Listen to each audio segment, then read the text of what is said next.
So just like the inverse properties for inverse sine and inverse tangent that we've covered, if we take the inverse cosine of the cosine of something, if the inverse is on the outside, that's going to be equal to x, but the x needs to be between 0 and pi, including those endpoints. Alright, now if we take the cosine of the inverse cosine of x, that's also going to be equal to just x, as long as the x on the inside is between -1 and 1, including -1 and 1. So, for example, the easier one is the second property here. If I take the cosine of the inverse cosine of 3/7, alright, as long as 3/7 is between -1 and 1, and it is, then the answer is just 3/7. If the number in here is not between -1 and 1, then your answer is no solution. It does not exist, anything like that. Alright, well, let's look at the top property, because this is the one that's a little more complicated. So let's say I had the inverse cosine of the cosine of pi over 5. Okay. Is pi over 5 between 0 and pi? The answer is yes, it is. And since it is between 0 and pi, then the answer is just pi over 5. Now, it's when this value here, what you're evaluating on the inside, is not between 0 and pi, including those endpoints, that it becomes a little more complicated. So it will be one like this. Let's say that I had the inverse cosine of the cosine of 7 pi over 6. Alright, now 7 pi over 6 is not between 0 and pi. It's larger than 1 pi. How do I know that? Because 7/6 is larger than 1.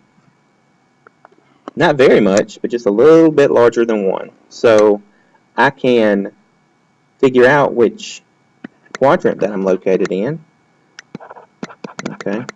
Down here on the negative y-axis we have 3 pi over 2. Here on the negative x-axis I have pi. So 7/6 is between 1 and 3/2. So we know that that angle measure is located here in the third quadrant. So is cosine positive or negative in the third quadrant? It's negative, because only tangent and cotangent are positive. Everything else is negative. So that means we want to change this to the quadrant where the inverse is defined and also where the cosine would be negative. So the inverse is defined between 0 and pi. Cosine is negative in the second quadrant. So we want to change this over to its multiple in the second quadrant. The way that you do that is by first figuring out the reference angle. Once you know the reference angle, then you say pi minus the reference angle, and that will give you the multiple in the second quadrant. Alright, so the way that we find the reference angle, we're in the third quadrant. So the formula that we use in the third quadrant is pi plus theta. And so what I can do is I can say pi plus theta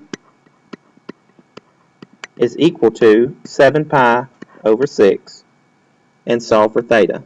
That will give me the reference angle, or the angle in the first quadrant. So subtract pi from both sides. So I have 7 pi over 6 minus 1 pi. Remember that's 6 pi over 6. So 7 pi over 6 minus 6 pi over 6 is 1 pi over 6, or just pi over 6. That's the reference angle for 7 pi over 6. Now change that over to its multiple in the second quadrant by using the formula pi minus theta. So I'll say pi minus pi over 6, and that will give me the multiple in the second quadrant.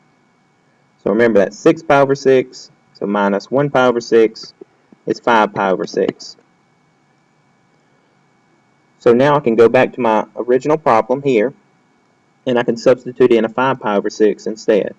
So this problem is equal to the inverse cosine of the cosine of 5 pi over 6.